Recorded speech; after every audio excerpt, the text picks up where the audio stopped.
class number 8. Can you believe that we already have so much wisdom and knowledge that we're advancing to class 8?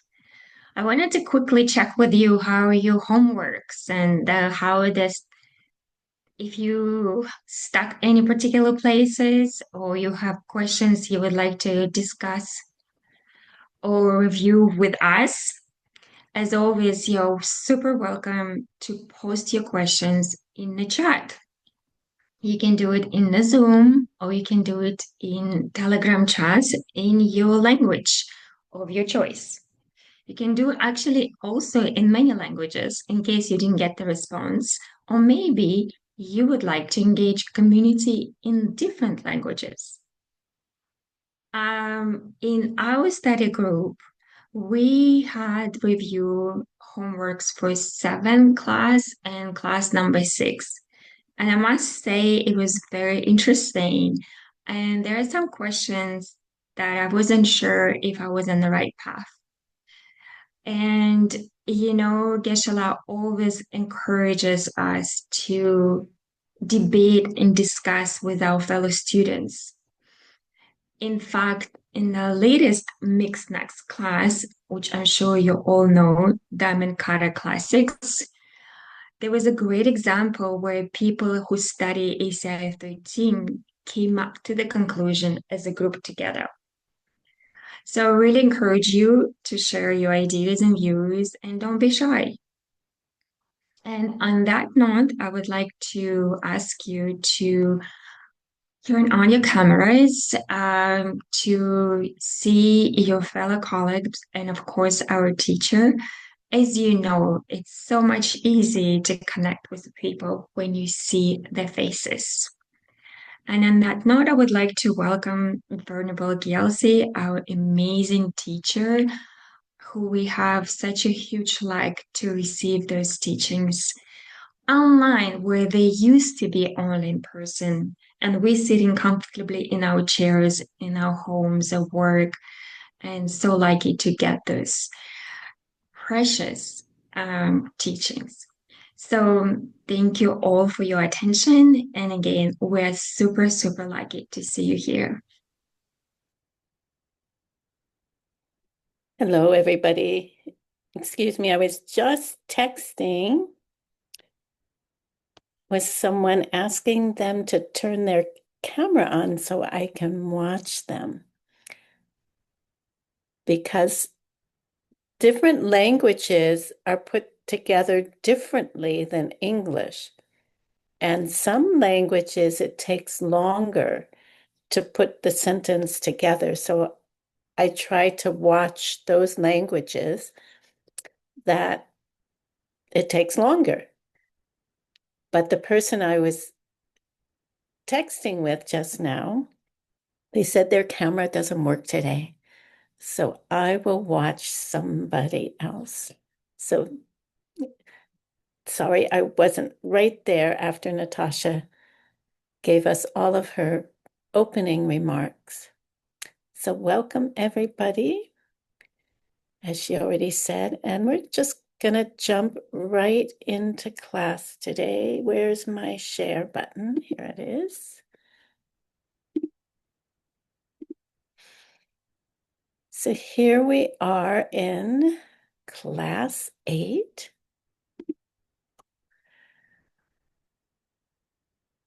Of Vinaya, right? It's the last half of course 9, how to be good. Some of us have been working on that all of our life, how to be good.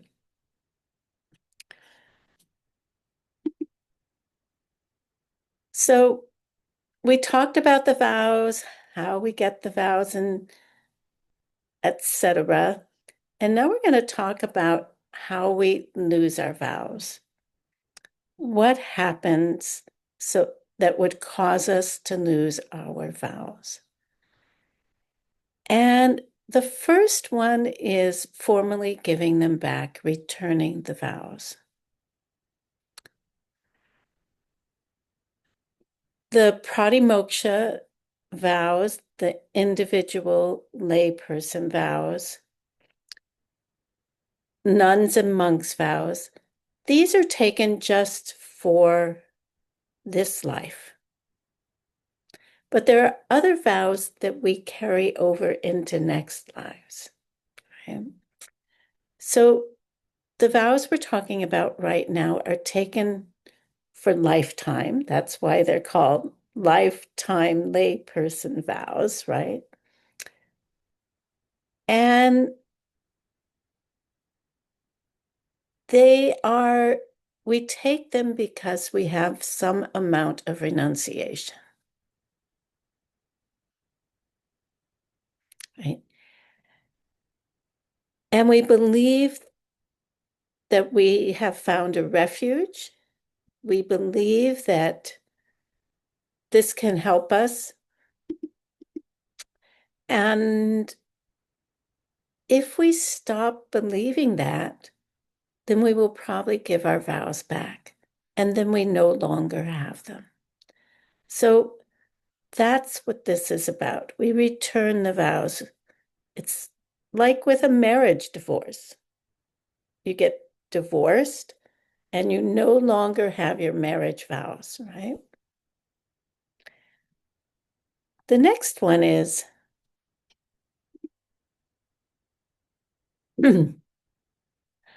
to die and move on.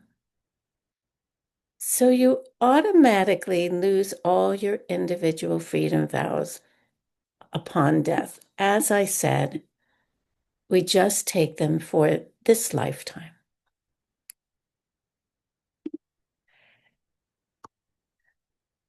And this one is an interesting one. If the opposite sexual organ emerges or you have both at once. Some people may think, wow, that's amazing. This never happens. And it does happen. And I think probably more often than not, having both at once can happen more than changing sexes if the opposite sexual organ emerges. But obviously it happens. Otherwise, it wouldn't have been put here. Right? And the same thing comes with this one. If you change gender 3 times or more. So if you first start out as a woman and then you become a man and then back to a woman and then back to a man, then you would lose your vows. There's something about our sexual energy that helps us to keep our vows and helps us to, there's a certain power and strength in them, and helps us to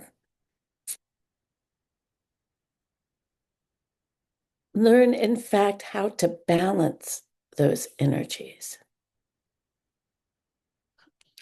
And then the last one, if you destroy the root of your accumulated virtue. So what does that mean?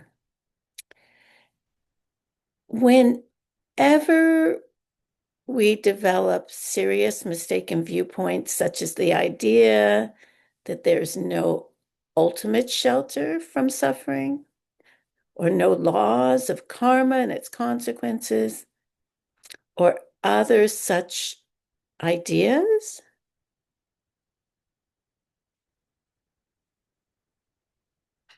that when those arise and they are sustained for a period of time, then we lose what is called our root of virtue. And that's our goodness. That's our whole basket of our good seeds. And it's not momentarily, that in a moment you say, you you're upset, you're frustrated, and you think, I can never do this again. There's nothing called seed planting. There's no karma. There's no emptiness. There's no way to get out of this suffering. If you regret it later, then you don't lose it. But if you continue with that mindset, they say that it destroys all of your good virtue, like a tree whose roots are destroyed, then the tree falls down. And so all of our goodness gets destroyed. And we know about karma, right? We know about seeds and how they create our world and our life.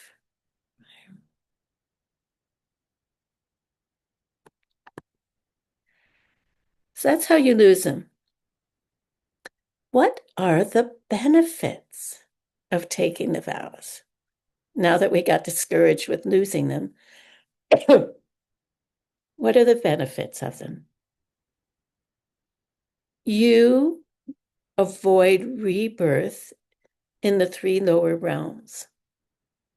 Right? You will not go down to the three lower realms. What are the three lower realms?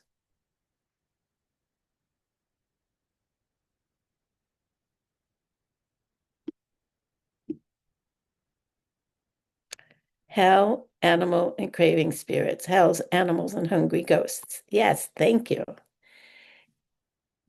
So we avoid taking rebirth there if we can keep our vows. And if we understand karma and emptiness, if we understand the pen on an intellectual level, and we will be reborn as a human or pleasure being.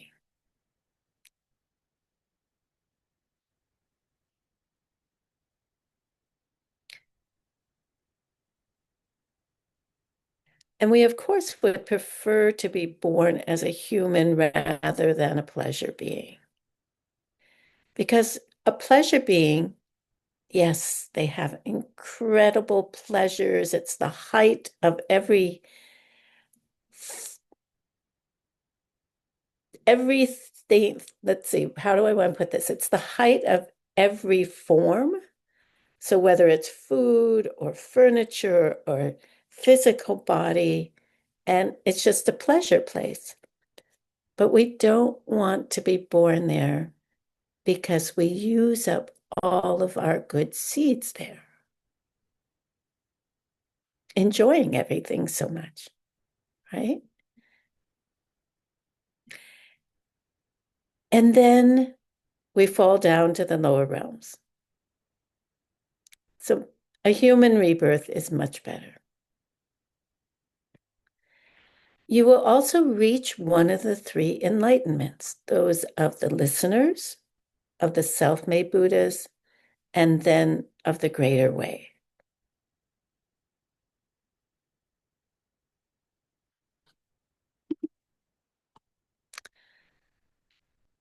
So at this point, we need to talk about our basic vows. So let's talk about the 10 non-virtues.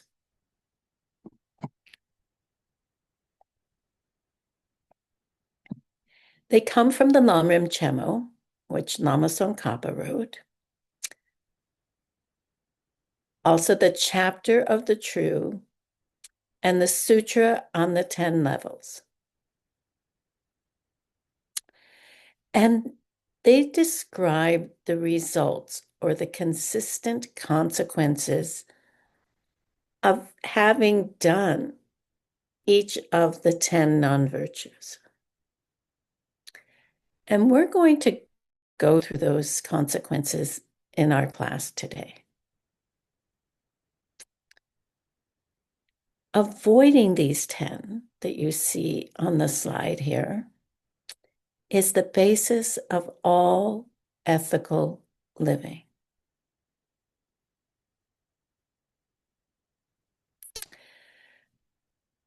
leading a good life, leading an ethical life, a clean life, can bring you to nirvana.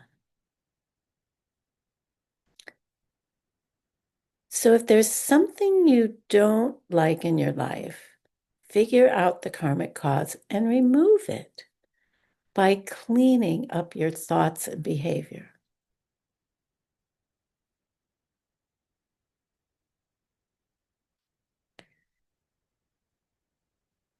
How you do this is you focus on removing the causes, your unethical behavior, right, that create future consequences.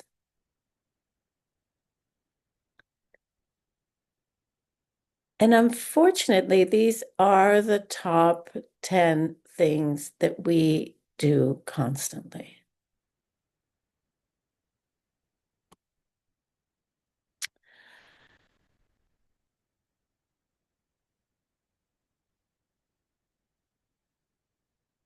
So to understand the relationship between the 10 non-virtues and the resulting quality of your life and how it runs your life is based on analysis, on looking at your current sufferings.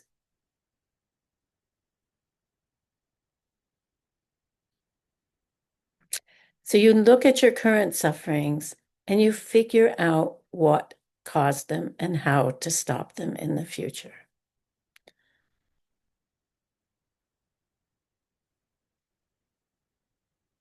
And if you remember from ACI 5, to get a full bad karma from these 10 misdeeds, you must be doing them intentionally.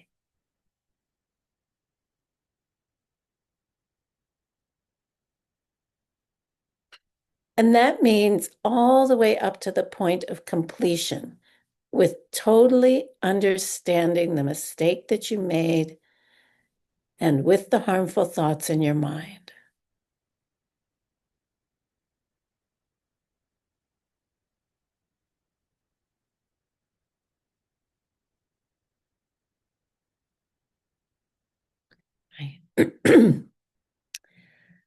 So the strength the strength of the result depends on all of these 4 factors being present.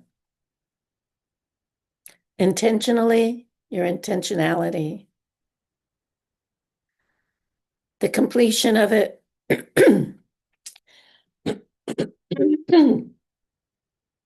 with a clear understanding of your mistake, of your error, and the negative thoughts going on in your mind.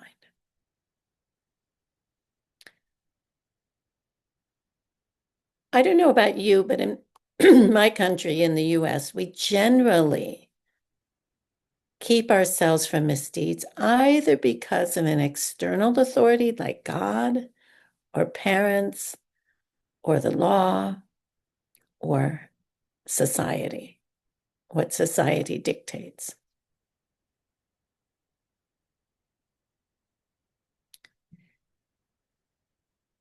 We also refrain from them because of the embarrassment of doing them in public.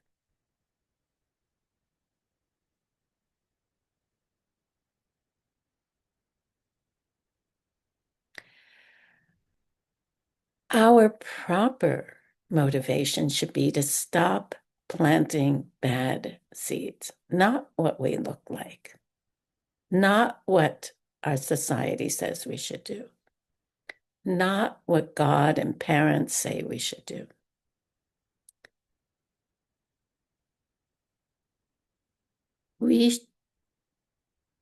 The strong motivation would be to stop planting bad seeds so that we can reach nirvana and full and total enlightenment.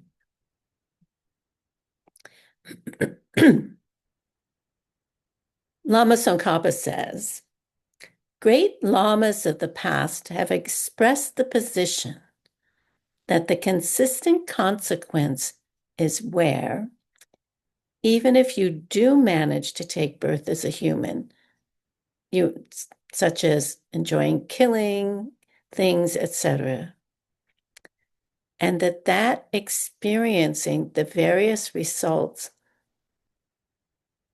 is a ripened consequence.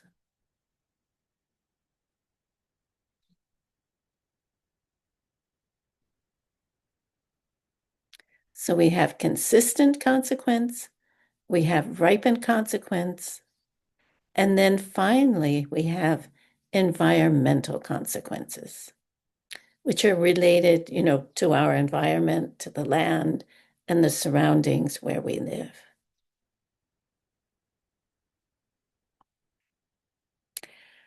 So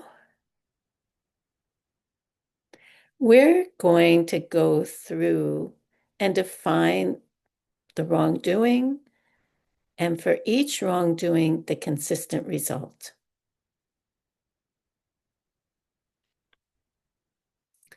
And that is the personal result you will experience because you have done that specific misdeed. And we're also going to go through and define the misdeed and the environmental result. And of course, that's how it appears in your environment. Right? So let's take these three first. Killing. Your life is short and you get sick easily. This is killing any living being.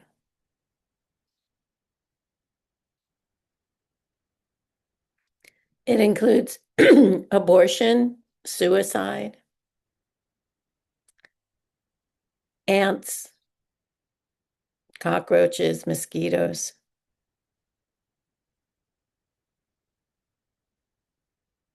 Right?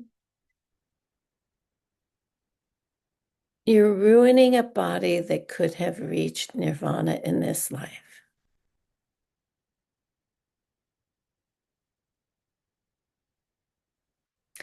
Also participating in the military, even being a cook in the military. Because you're supporting an institution which is meant to harm others.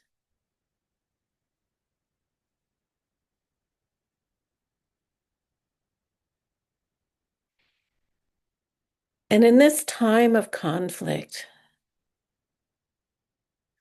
where people are some people are taking, some people are trying to protect,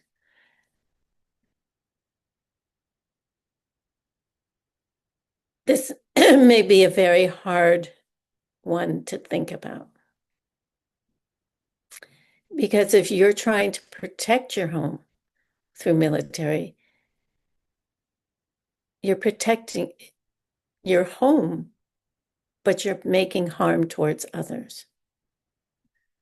So we have to look at, is this the ultimate protection?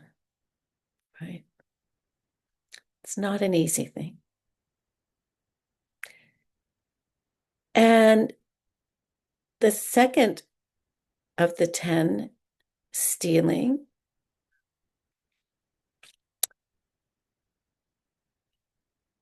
the consistent result is that you don't have enough to live on or to make ends meet. And you don't find the things that are yours, right?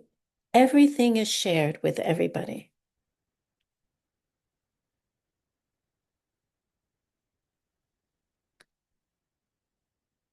So stealing is stealing anything of value.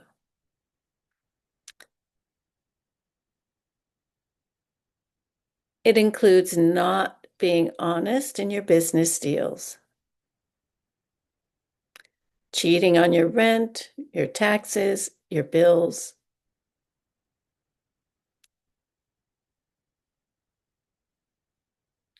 Underpaying what's due to local government or society, right? Again, we may have conflicts around this. I know I do. Because there's a certain amount of my taxes that are not going for education, that are not going for fire departments, that are going for military, that are going to line the pockets of billionaires, that are going to things that I think are totally improper. And I wish there were a way to withhold those taxes and be able to put them into education, to put them into safety, to put them into protecting and enhancing people's lives. So we have to work on doing that in our own lives with what resources we have to plant the seeds for that to happen. And then there's number 3, sexual misconduct, which mainly means adultery. And this is cheating on your partners or a person who you are exclusively committed to, right? It also includes some specific secondary behaviors, which I'm not going to get into here today. And so what you would see consistently, right, it keeps happening in your life, is the people who work around you are inconsistent. And you find yourself having a lot of competition for your partner. So people are inconsistent. They don't show up when they say they're going to show up. They don't complete the work when they say they're going to complete the work. So if that's happening in your life, you can look towards working on this vow.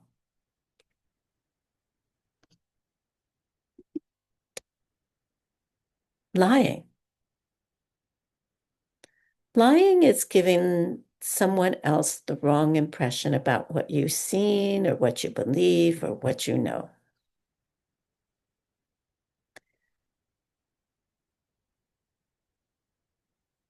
There is one exception. Unless it would save somebody else's life or prevent real suffering.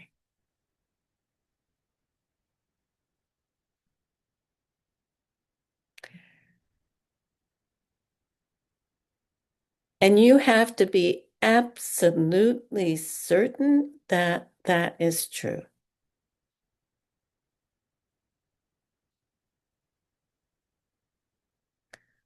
And also to realize that if you lie and get something that you wanted, the benefit comes from past good deeds, not from the lie.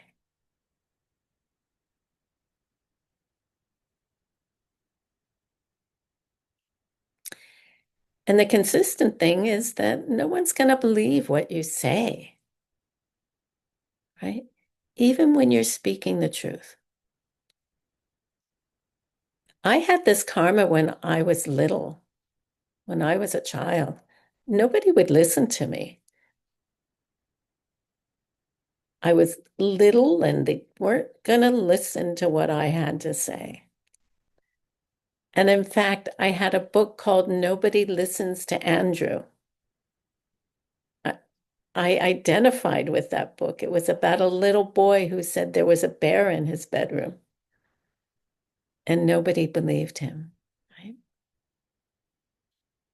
I think every culture has stories like that. And so it was very surprising to me later in my life when people started listening to me. It's like, oh, this things changed, things shifted, right? Because I had been speaking the truth. Others also deceive you.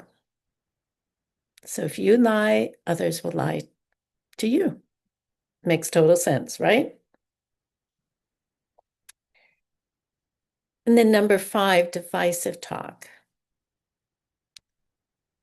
So divisive talk is about splitting people up in the way that you talk about them. He said, she said. Saying things to separate two different people, regardless of whether or not your words are true.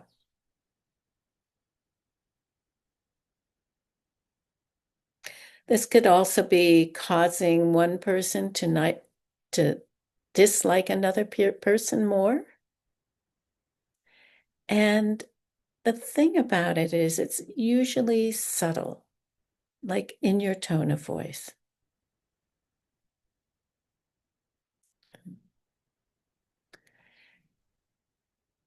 Number 6, harsh. So sorry. We'll go back to the consistent cause, which is you lose friends easily, right? People don't want to be around you. And the people around you are always arguing and fighting with each other. And they're just not very nice people.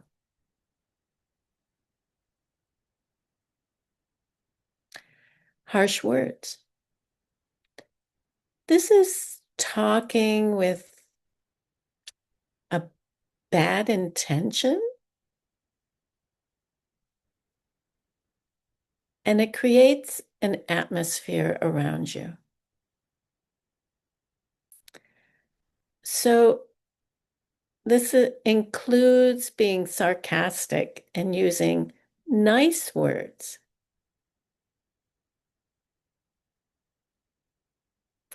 It also includes swearing in a nice way, right? It's harsh speech. And the outcome, the consistent thing that will be coming up in your life is that you'll hear everything around you, you hear is unpleasant, right? People sound bad to you. They seem like they want to fight with you.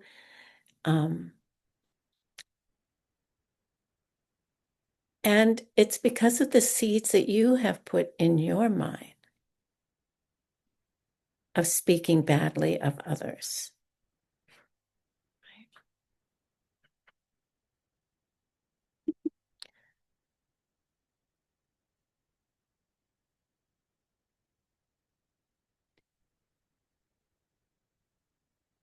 Useless talk, idle talk.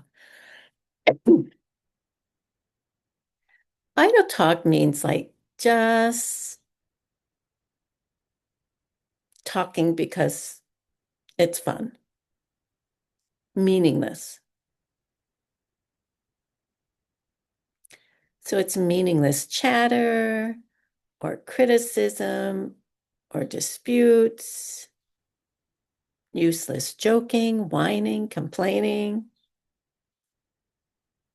Right. Speaking out of the desire for attachment or craving.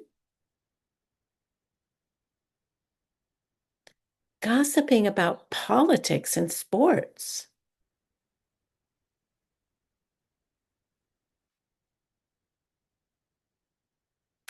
Even talking about people who are engaged in wrong livelihood.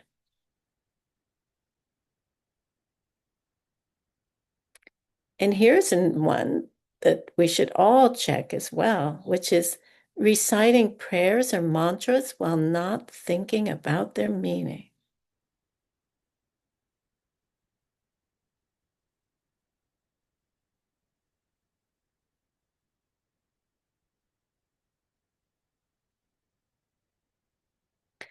Also, gossiping about others' values or spiritual practices.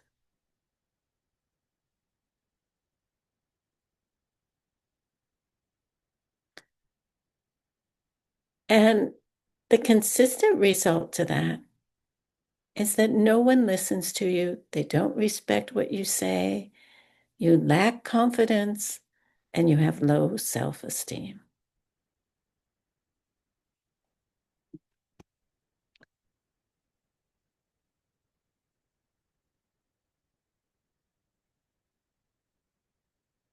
Dharma is sacred, and it should be discussed in sweet, holy, private whispers on special nights,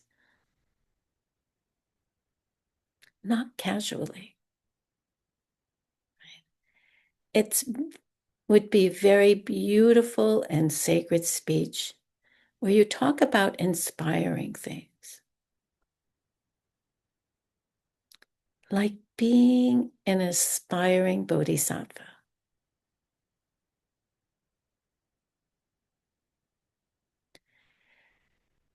We may, and we do, or at least I do, encounter situations where we need to discuss mundane topics for others to be comfortable.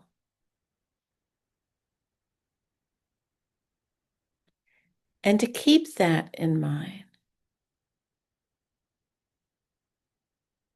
right? That you're doing that so you can reach your ultimate goal to be really able to help somebody else.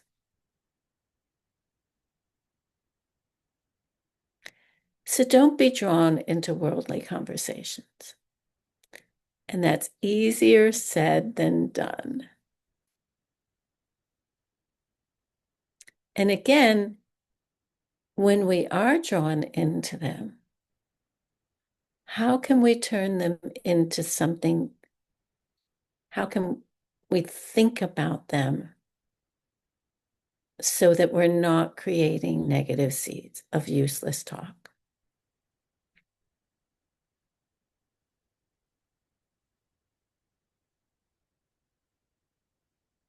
Right?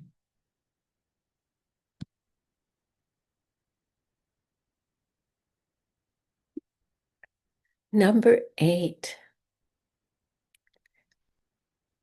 wanting others' possessions and personal qualities, being unhappy when others get something that they want. So we're talking here like our intelligence, health, fame, youth, spiritual achievements.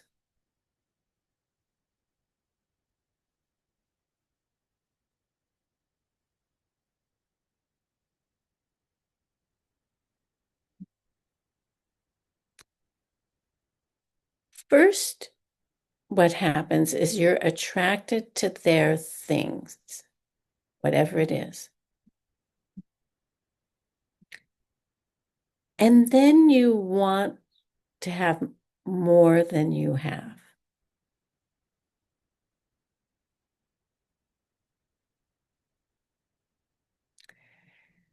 And then you discover another's possessions and you want to make them your own.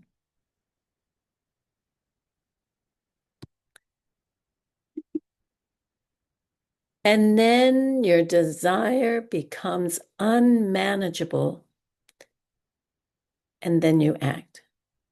It's called losing shame.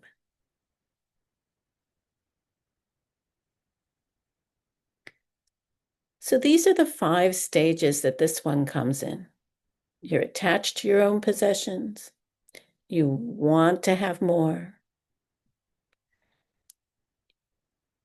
You discover somebody else's possessions. And again, we're talking not just physical things, but personal qualities. And you want them. You want to make them your own. And that builds and builds and builds until this desire becomes unmanageable. And then number 5, you lose them. You lose your shame, and then you act.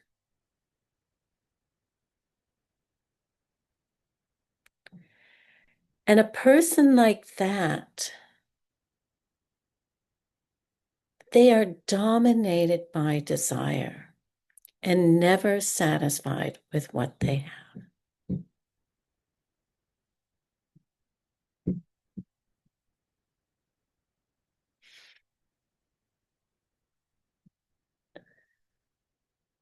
Number 9, being happy when others get something they don't want. These have slightly different names on your homework. Like this one is called ill will, right? And it's the wish for bad things to happen to somebody else.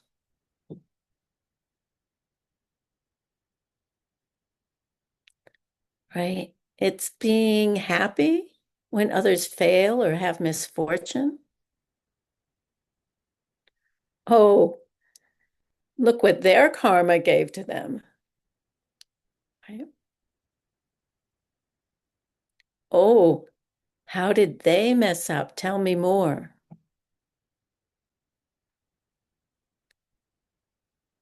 There was a big trial going on here recently about a musician.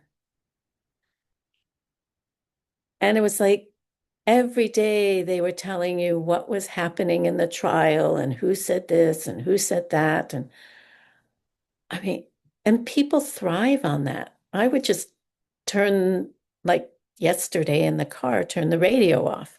I don't want to hear it. Right? This reveling in how they messed up. So this is not feeling bad for someone's misfortune as we would for ourselves, right? If this were happening to you.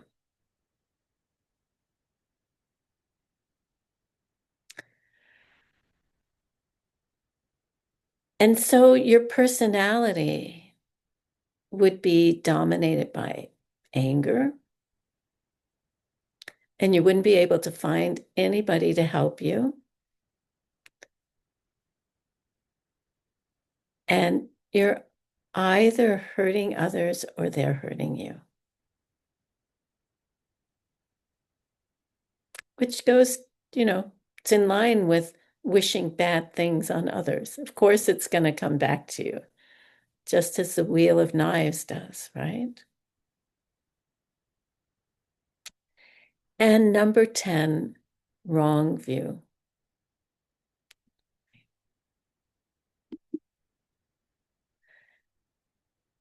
So incorrect worldview means not considering seeds, karma as being the direct cause of every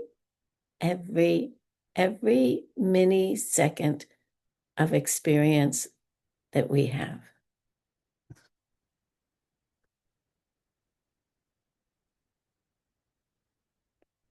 Not understanding karma and emptiness. And because of that, it leads us to doing the other 9 misdeeds.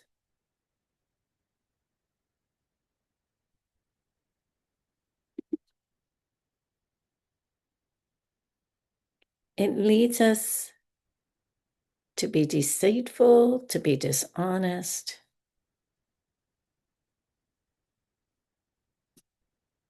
Right?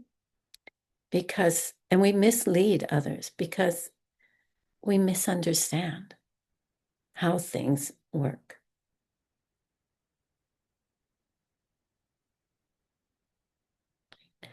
And your personality is overcome by ignorance And you hold on to those ideas as well as being deceitful, dishonest, right? And wrong view, those are the three animals in the middle of the wheel of life. The pigeon, the snake, sometimes it's a rooster, the snake, and a pig, which represent misunderstanding where good things come from, misunderstanding where bad things come from, and misunderstanding everything, right? Not understanding how karma and seeds work. So those were the consistent causes.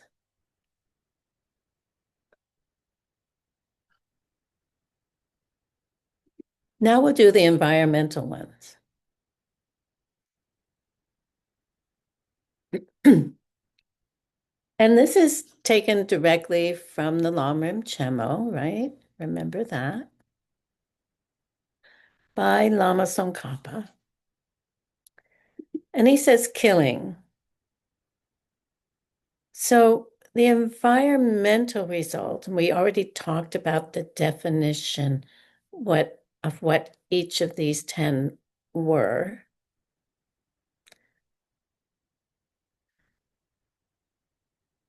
So he says killing. And it's right here. Those things that you need to support your life, they have very little power. And if you do have them, they're of low quality, like medicines don't really work, or food doesn't fill your stomach, or it's hard to digest. They cause disease in you. And because of this, the majority of living beings around you die before reaching the end of a full life.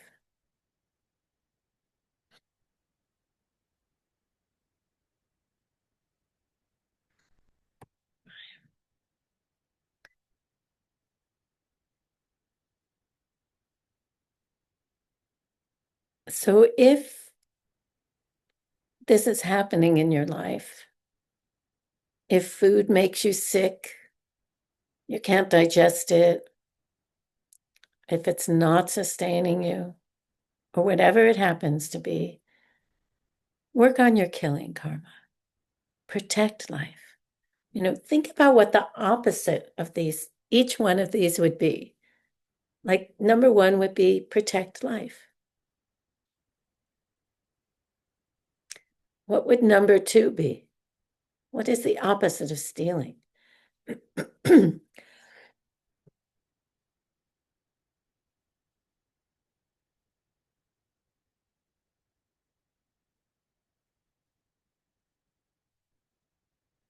Anybody have any ideas? The opposite of stealing? Giving, generosity, protect other people's property, make sure everything has everything they want. Yeah.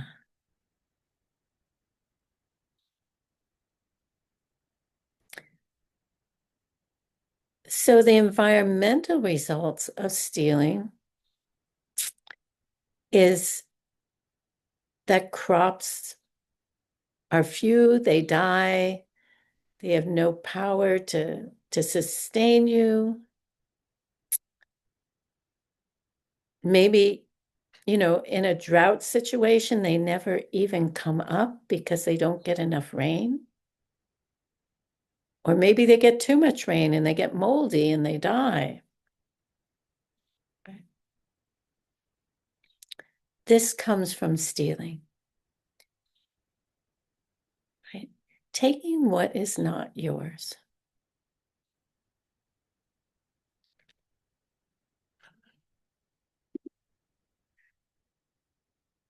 Sexual misconduct. the place you live in is muddy and dirty and filthy. Everything smells. There's urine and poop everywhere. It seems unpleasant and disgusting.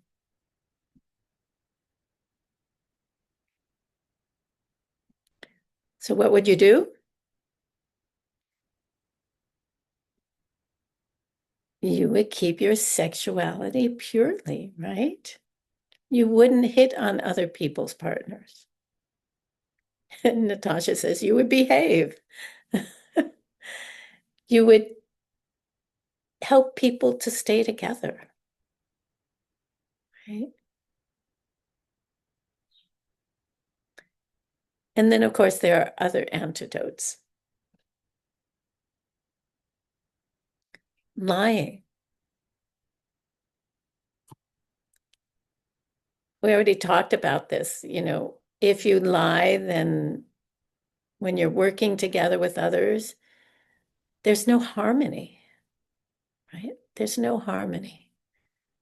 Everyone's afraid because everyone's talking behind everybody else's back or not being truthful.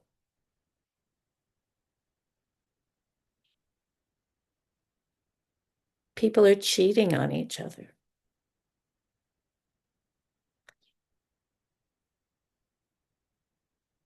They're saying one thing and doing another. That's a form of lying.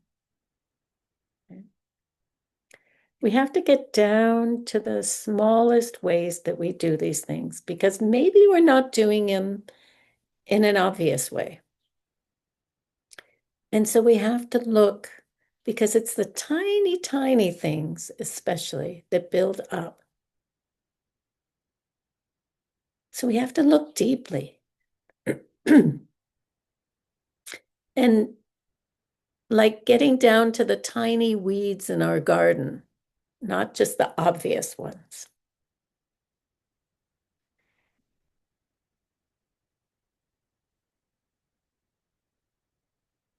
And pulling those out, right?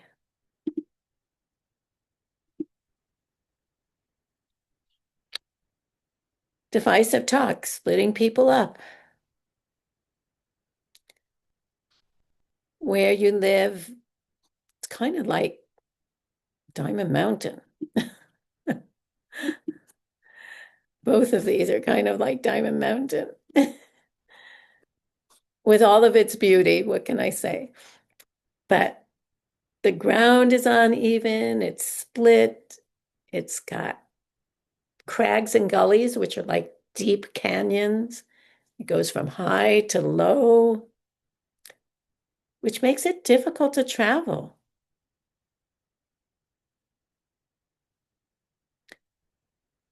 And there's many scary things to be afraid of there.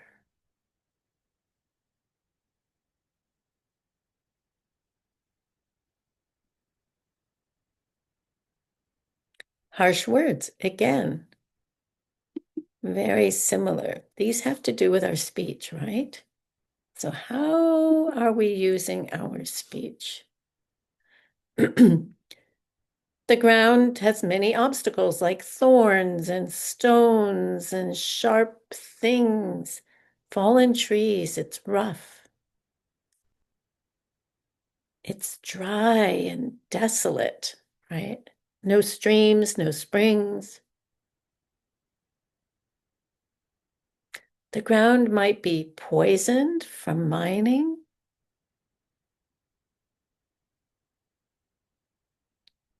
And it's totally dry because there have been no rains. There's no water. Even bumpy roads, right, come from divisive speech and harsh words.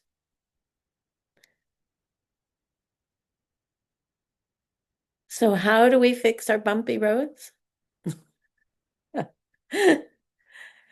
We watch our speech, right?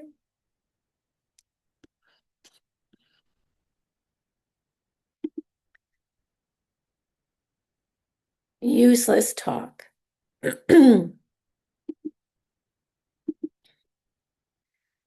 So here we're talking fruit won't grow or grows at the wrong time. It won't ripen properly.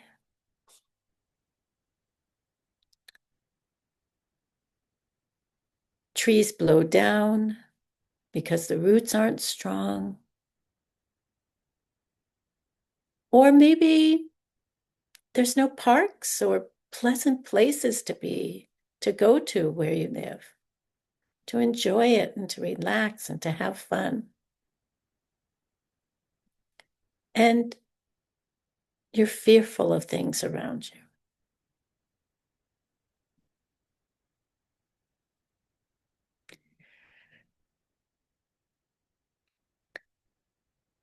Number 8, being unhappy when others get something they want. In 25 years ago, so in your answer keys in your homework, this one was called craving and coveting. Wanting something somebody else has, right?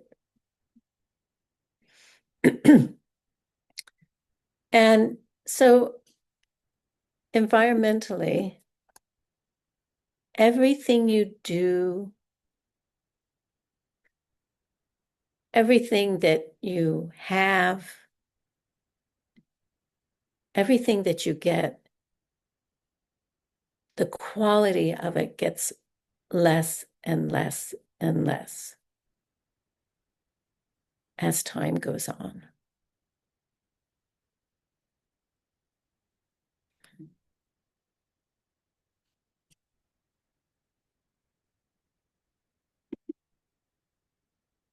Number 9, ill will, again, remind you that that's what it's called.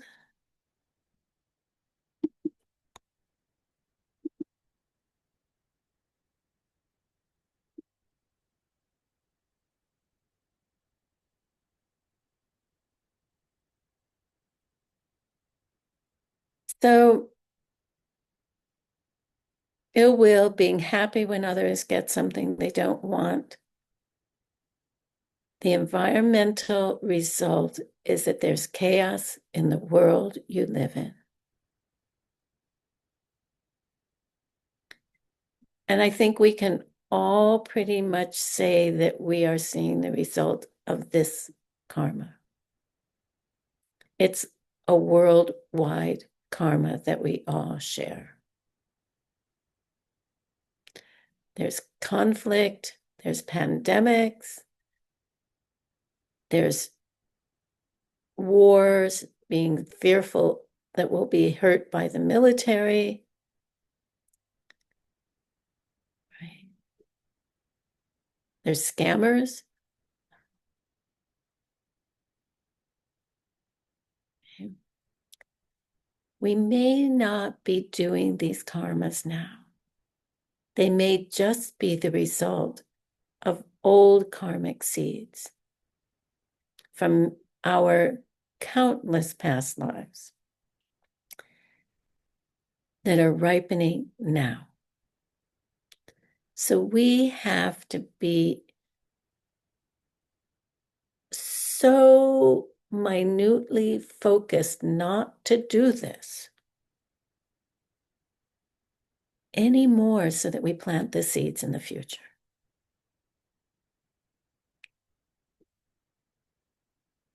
So we want to see the chaos in the world end. We want to see wars end. We want to see conflict, pandemics end.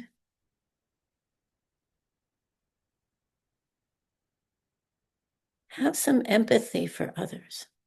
Care about others. Right? Not rejoice in other people's suffering.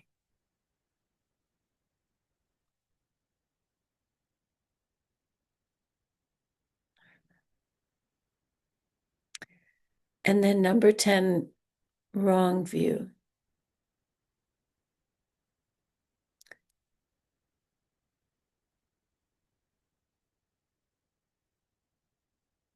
Number 10 is the single source of happiness in this world. Understanding seeds. Because we know things are a blank screen, we understand seeds and the pen, and it's disappearing from our world.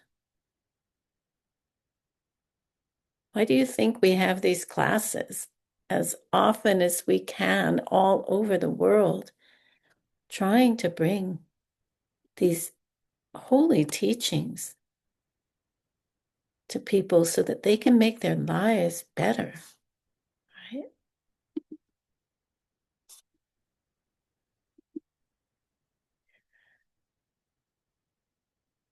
We live in a world where people think things, including ourselves, right, are coming this way. And so we try to manipulate things out here.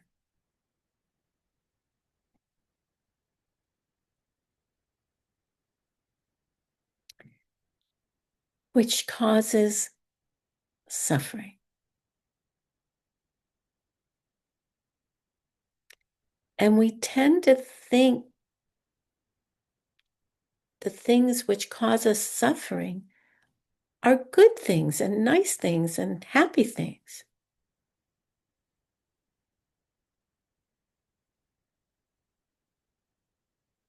So you really have to think about, why are they suffering?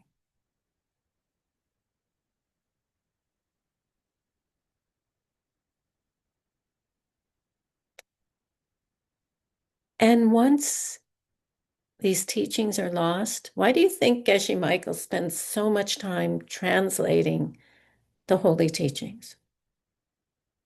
To keep them in the world.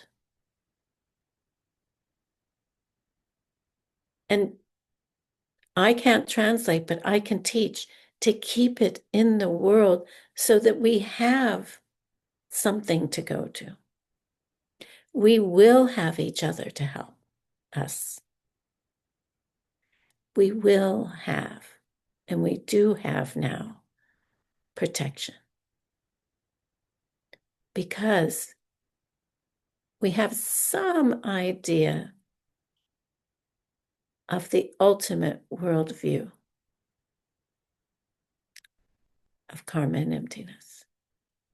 So let's rejoice that we do, and let's pass it on to others, right? So I really would recommend, getting to know these 10 non-virtues or the 10 virtues. You can look at them both ways. And you can think about, what if I were keeping these would be the consistent results.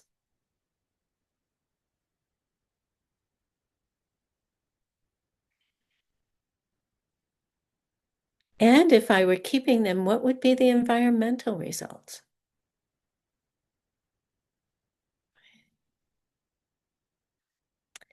And you could begin to see how your world will change.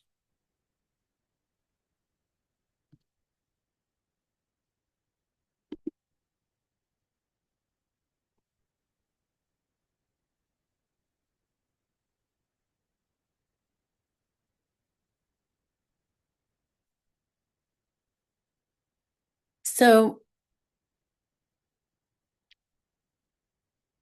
this is taken from the Song of My Spiritual Life, this list here, the Lam teachings on the steps of the path. And this book has just been published recently, translated by Gibson Chang and Geshe Michael. And it was written by Lama Tsongkhapa. It's also known as the short book on the steps of the path.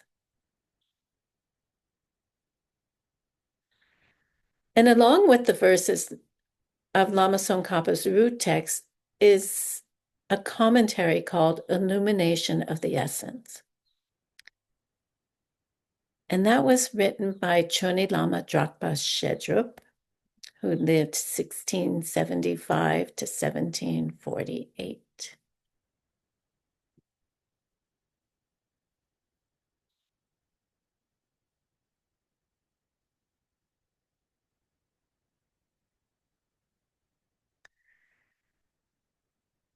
And we've just been, those people who were at Diamond Mountain for the first 5 houses retreat received this book.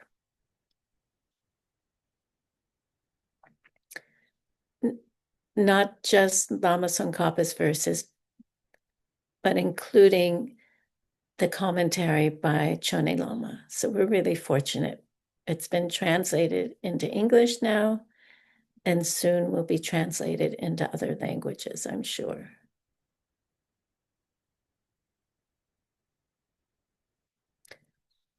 So there are 4 special qualities of the steps of the path to enlightenment.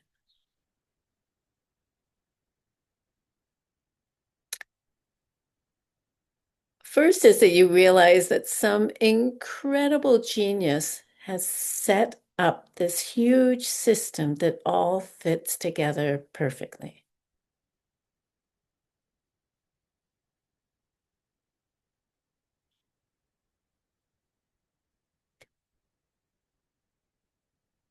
And that huge genius would be Lord Buddha.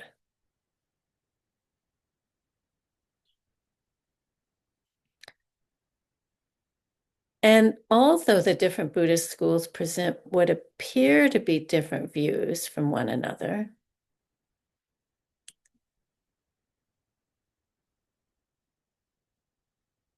they are in fact teaching to different capacities of different students.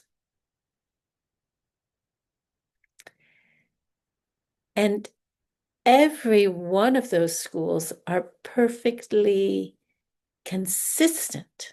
It's like a puzzle that fits together, designed to help people reach enlightenment.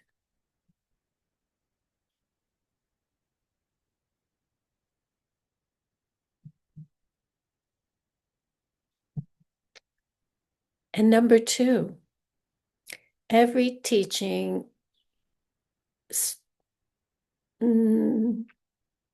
we hear every teaching as personal advice.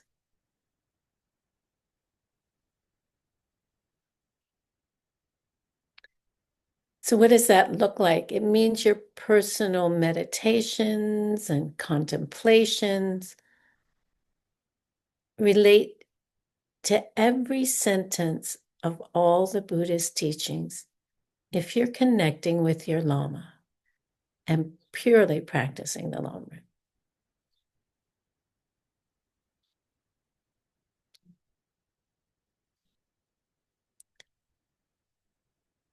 Did you catch all that, Persis?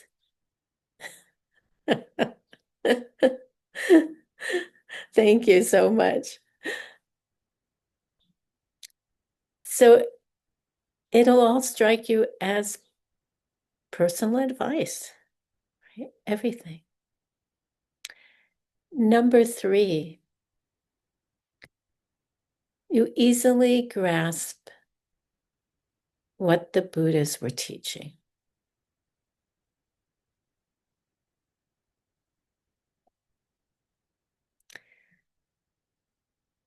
Not only will you grasp it, but you'll come to understand why the Buddhas taught every specific point and why they are all a necessary part of the Lamrim.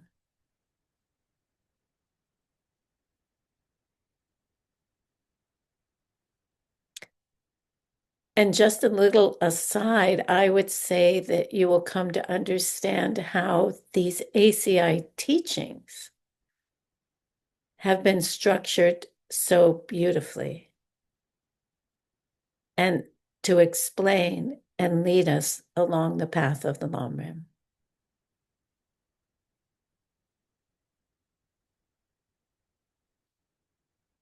And then number 4, they say that they save you from the great abyss. the great mistake.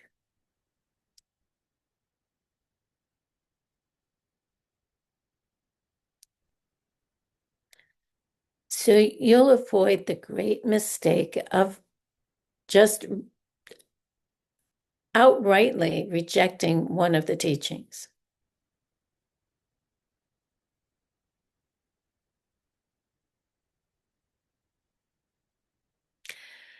Does that mean you should just blindly accept everything? Should you accept a point which you don't believe right now?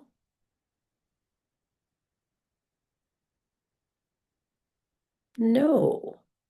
Yeah. What do we say?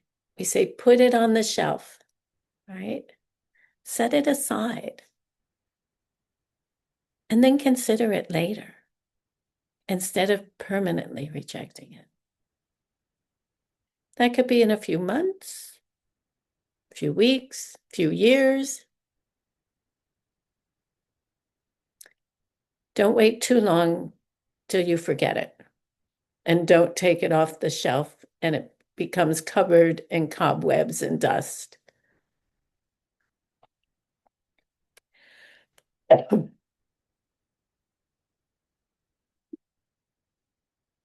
Dust your shelf off occasionally.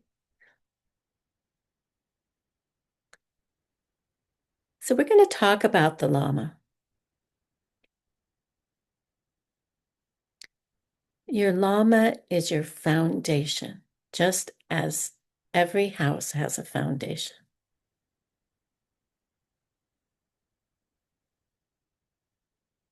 This is the foundation for the house that I built in a few years ago in Arizona. Your Lama is your close friend.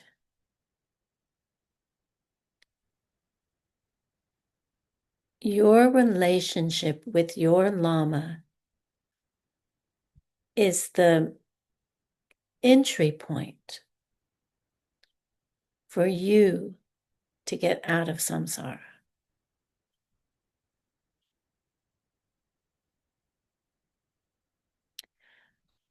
So your most important job is to create your Lama.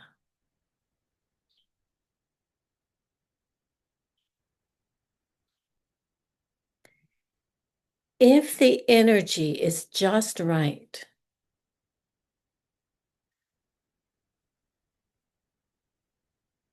in this life and all future lives, your life will be very sweet. And so we're going to talk about the 10 qualities to look for in a Lama. And they're very important. And you must also trust your heart.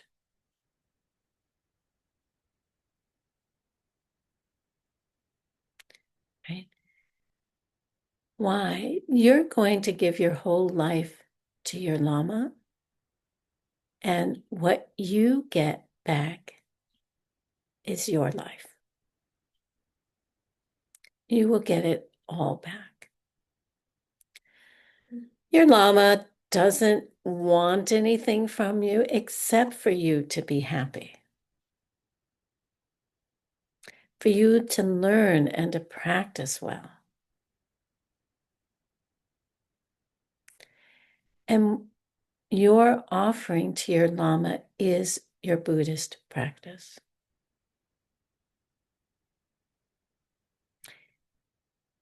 It is the foundation of the entire Buddhist path. So what are you going to look for in a Lama?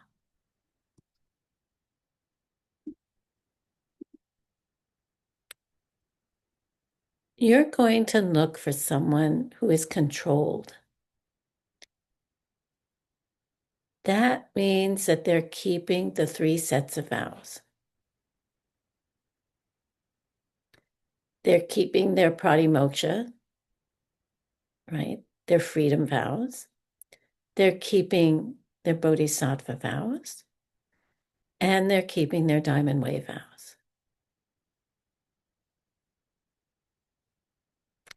If they are not living an ethical way of life, they will only hurt you or waste your time.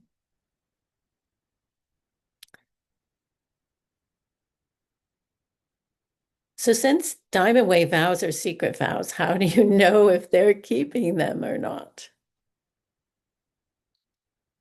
Good question, right? The bottom line is, are they living an ethical way of life? Are they controlling their body, speech, and mind?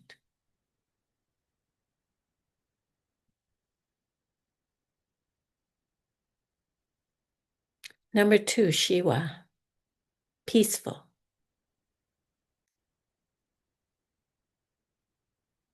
This means that they have the ability to concentrate deeply.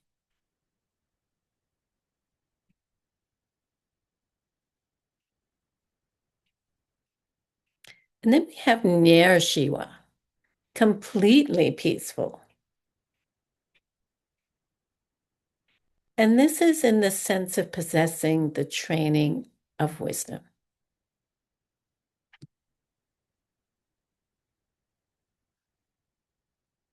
So they should have attained wisdom, or at least, meaning the direct perception of emptiness, or they should have a very, very strong, we could say extraordinary understanding of emptiness and karma.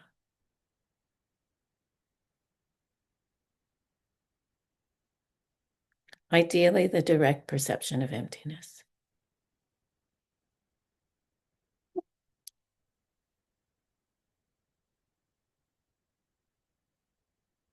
And again, you judge that by how they treat others, right?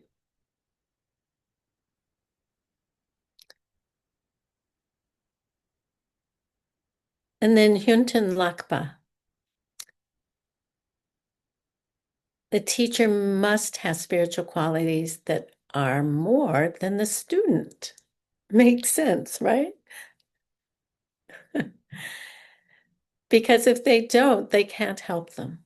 They can't help the student.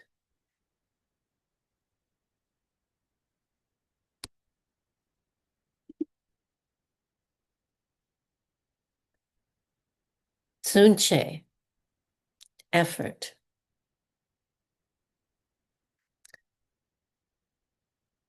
This means that the teacher should take joy in doing good things. They should love to teach you, enjoy helping you, and willing to do it for free.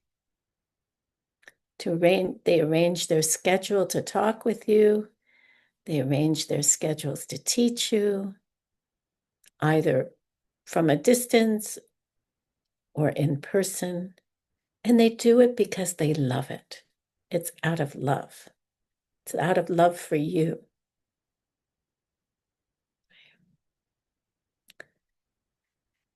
And then number 6, Nungichuk.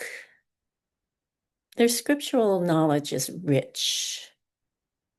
They know the holy books well. And they have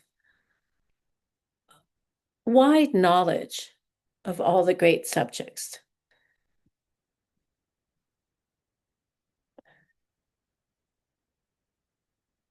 So maybe they would have gone through 6 or 7 years of ACI courses and maybe another 6 or 7 years of Diamond Way courses,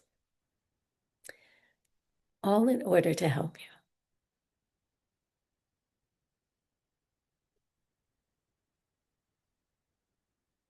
Okay. And then number 7, Dani Ruptok. They've had direct perception of emptiness. They've perceived it. So this is the most important quality. If the teacher has understood this, they are forever changed.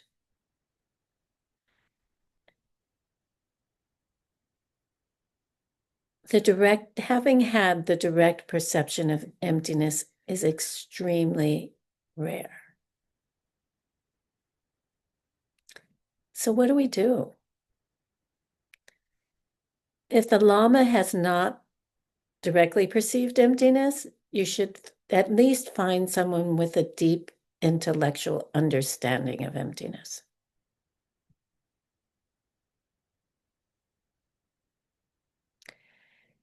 And quite often, generally, those who have seen emptiness directly do not talk about it unless it's going to help somebody.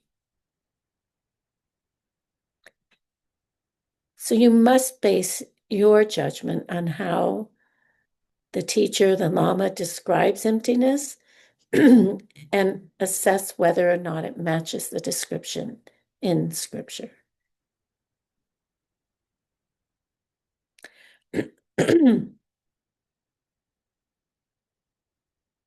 And number 8, Maketen, they're a good teacher. They must be able to express themselves well and communicate at the level appropriate for the student.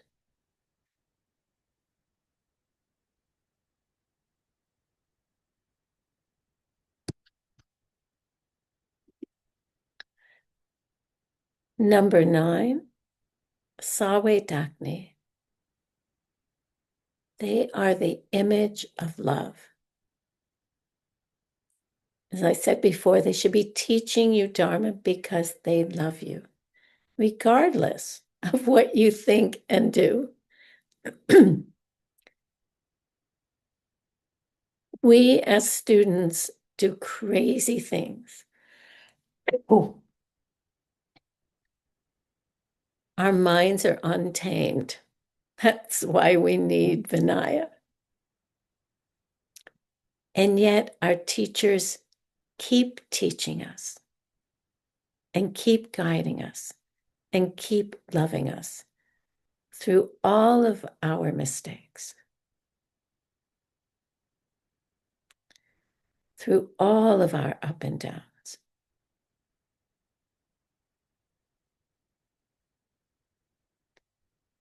And that is the image of love.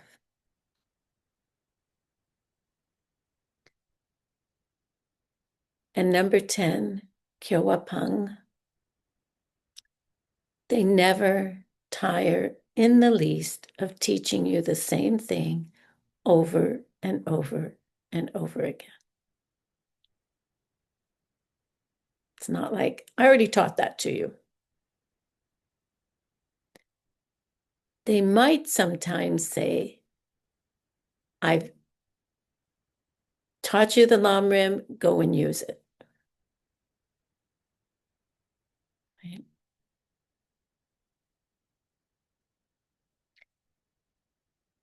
So you must try to create, really, a Lama. Just like everything else, they come from seeds. They don't come this way. They don't just happen out of the blue. Think about what you want in your Lama. Make it specific. And then help them once you have created them in whatever way you can. Doesn't mean you have to be driving them around. Doesn't mean you have to be cooking for them. Sometimes just taking care of their other students or paying their bills or helping them to teach, volunteering for ACI, right? For YSI, for DCI, all of our IIs.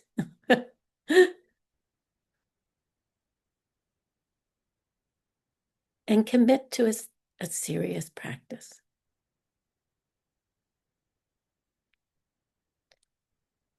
Having gone through these 10, we can see that it would be difficult to find someone with all the qualities.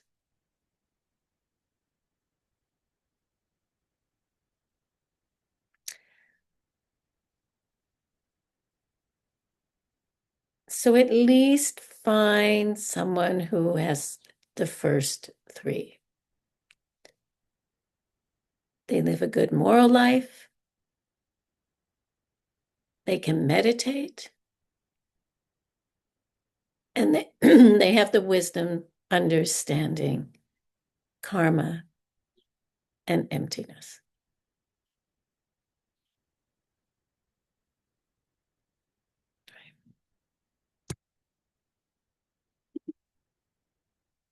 And here we are at the end of class.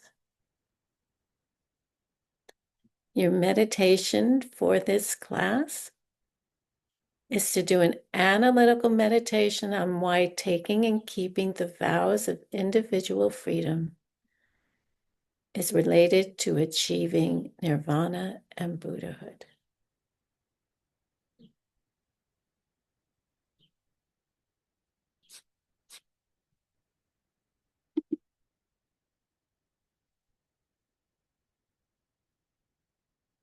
Now I get to open the gallery and see everybody's faces. Yay! Natasha seems to have a question. Actually, someone from the audience, Valerie, had a question in the chat, Okay. and Kadrina and I will translate it. He's asking, is it a violation if you live in the country at war and pay taxes? This is what I was trying to refer to earlier. We are legally bound to pay taxes, right? It is something that we legally have to do. How can we dissent from a certain amount of our taxes? Not all our taxes go to war, right? Hopefully. Let's hope that's not true. You know, if that's true, we might want to move to a country that is not putting its money into wars, right? I've always thought it would be really nice if we could have, if our governments who have militaries and are at war and we don't want to pay for that, that the government would let us put that money aside, right? To put that money aside so it could be used for something other than wars. You can write a letter to your government saying, I do not condone you using my tax dollars for war.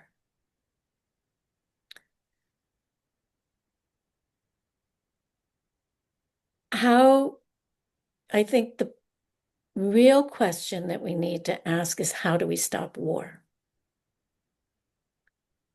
How do we end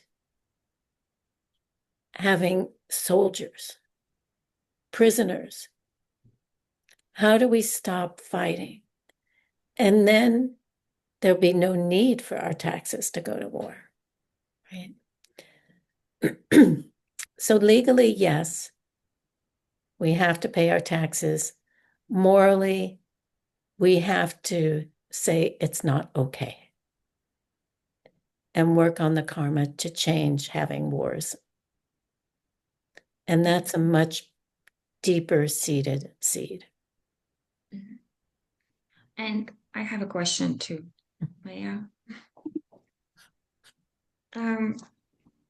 So when we're creating a cause of being unhappy when others get what they want, the consequence of that, the consequent result is that our personality is predominantly driven by desires. We're never satisfied with what we have. But isn't it one of the five sufferings that we talked earlier about? We never satisfy what we have. Isn't it part of being a human in this desire realms of never being satisfied?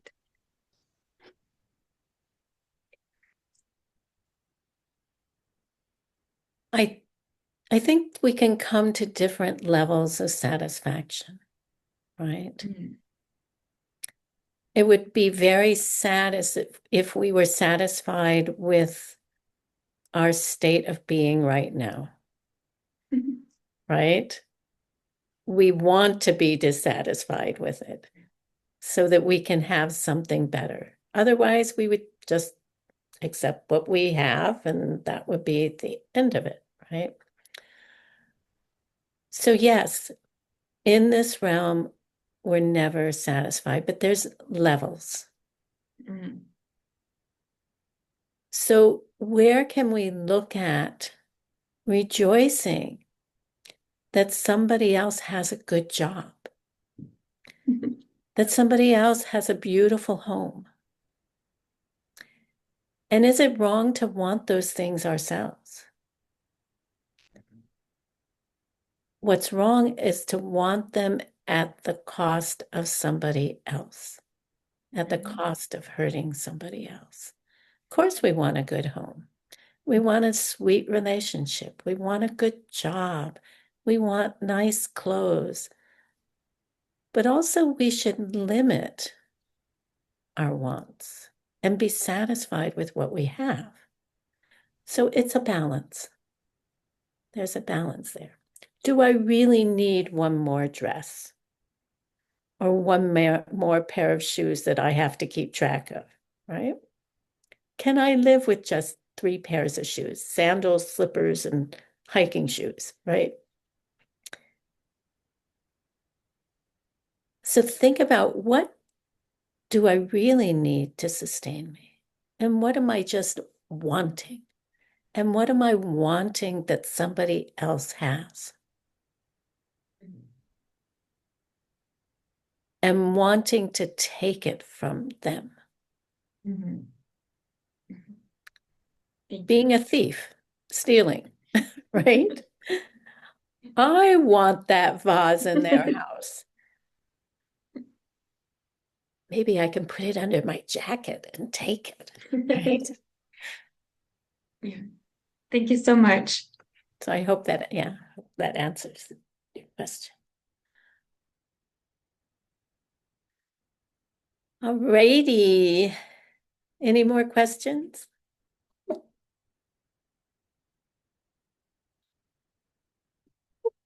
I'm back highlighted. I want to see everybody else. There we go. I get to see. Oh, there is a little one. Hi, Joe.